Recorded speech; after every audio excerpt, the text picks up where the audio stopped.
Advocacy, the theme of tonight. It was a great advocate in my life, my grandmother, who saw my potential long before I did. As a little girl, I struggled and I fell a lot. The physical therapist told my mother, "Don't pick her up. Let her learn to do it for herself." One day I fell in the living room. That day, with my grandmother sitting there in her big orange comfortable chair, she got up and she ran to help me. "Mother," my mom said, "don't help her. Let her do it herself." And I can still remember my grandmother sitting there with the tears in her eyes, wanting so much to reach out. And as I struggled on my legs and I reached out and I grabbed on that table with those crippled legs, my grandmother started to sing something. She started to sing, "There she is, Miss America." My grandmother knew all those years ago what I was capable of. She believed in me.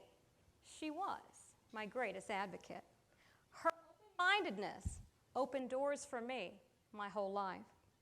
An advocate, as all of you are here tonight for coming here, believes in you, sticks up for you when you are at risk for being excluded, for being ignored, for being mistreated. Advocates are the voices for all of those who cannot speak, as Senator Clinton said. Advocacy is about helping people like myself find out what they want and then telling others about it so it becomes reality. And that is what Easter Seals have done through your dollars and through your dedication. You believe in high expectations. You not only believe, but you set high expectations. Expectations for equality.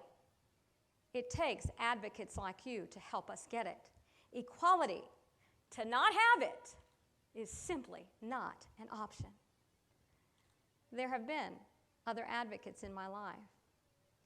When I couldn't pass the typing test in the journalism department in college, Dr. Starr, the department head, came forward, and he said to me, after hearing how many times I struggled, "I'm the new department head, and I heard you wanted to pursue journalism. Come on over." I came from a university where I just graduated a young man who typed with his feet. Advocates.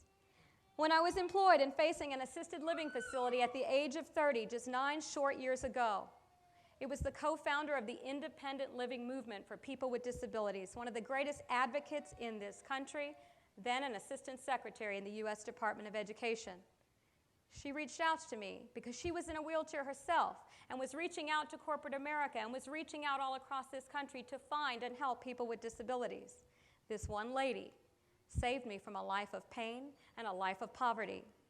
With her advice, with this great advocate's advice, with her direction, with her belief in me, with her support and her constructive criticism, she offered me shadow opportunities and a job. She made available to me what has come to be an 8-year incredible communications career in the federal government, working for 2 administrations and 3 assistant secretaries of education and 2 secretaries, newsmakers, and world leaders.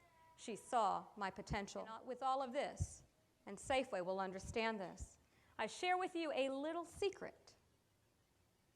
The folks at Safeway admirably partner with vocational rehabilitation agencies all across this country. It was my very first VR counselor who turned around and said to me, "Well, you have limited potential for a career." Ironically, all the assessments back then, they revealed I could be one of 2 things: a horse jockey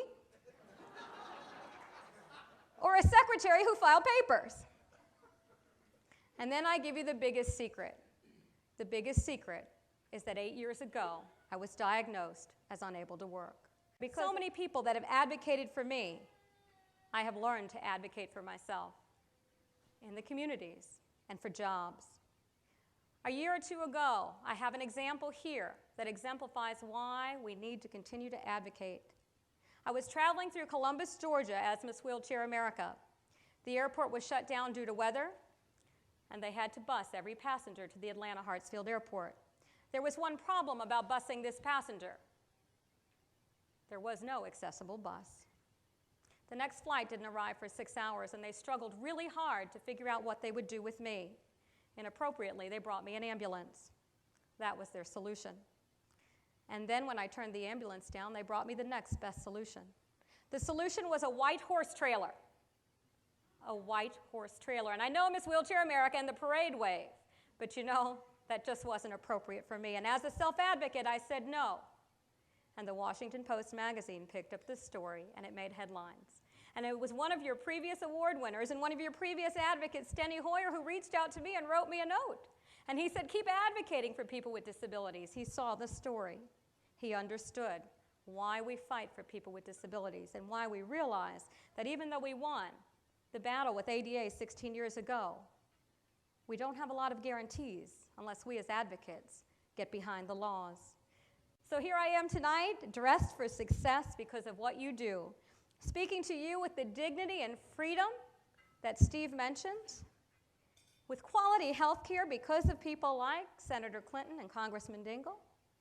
They've helped advocate. Advocate for what I've said before was the little girl that wasn't supposed to make it.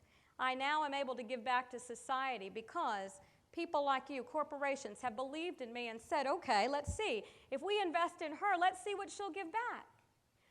My Filipino personal care assistant at work now has her first job in America because of me. Not because of me, because of you. Because you invested in me so I can invest in her. And as a senior manager now in this country, I advocate for and I hire people with disabilities myself. Who would have thought? Like Sarah with Down syndrome. And it's funny, because I met Sarah in a grocery store, and it actually was in a Safeway. And I'm serious, in Texas, back when you had them there. Yeah, I know you have Randalls. She graduated from high school without a transition plan for employment and without any work experience. And meeting her at the grocery store, I turned around and I invited her into one of my previous offices. And when her father came to pick her up, he said, "Where's Sarah?" And I said, "Well, she's in the back typing." And he looked at me and he goes, "Well, Sarah doesn't type." "Well, she does now." That's what we can do for people with disabilities. We all can now because of your amazing efforts as advocates. I thank all of you for ensuring that people like me and Sarah have an equal opportunity to health care, to work, to vote, to play, and to enjoy all the freedoms and dreams that come with being an American. As an advocate here tonight, you have committed to the idea of justice, the idea of equality, and you're willing to persevere and to speak out on behalf of people with disabilities.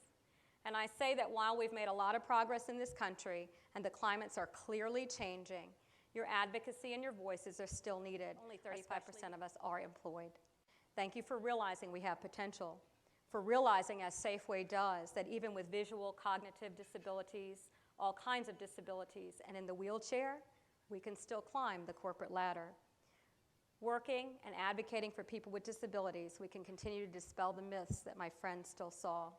And while in many ways, Becky and myself have risen past the pain and past the prejudice to the top, it's time for you and advocate for the next person with a disability who needs us. And all I ask you to do tonight is, will you please continue to hold that elevator door open? Thank you.